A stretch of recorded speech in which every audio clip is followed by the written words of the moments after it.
Gen moun criminel la met koche maman yo devant yo. Depuis le ba yo en morceau viande.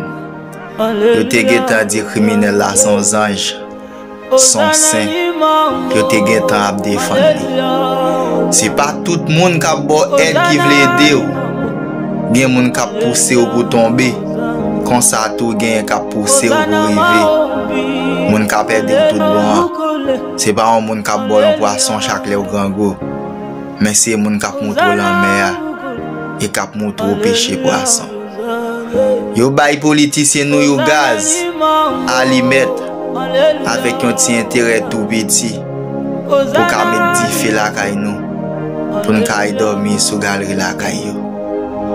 Haïti pas nan guerre, mais gen plus civil qui mouri parce Ukraine qui nan guerre.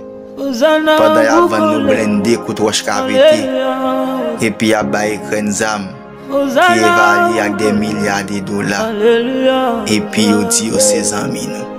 Nous pauvres dans le développement, mais nous riches dans le sous-sol. Haïti pas pays qui pauvre là, mais c'est pays qui paye à pauvre. Haïti gagne richesse dans le sous-sol pour chaque grand haïtien vivre à $200 américains chaque jour. Mais ça pas empêcher 99% haïtiens à vivre avec un morceau de pain.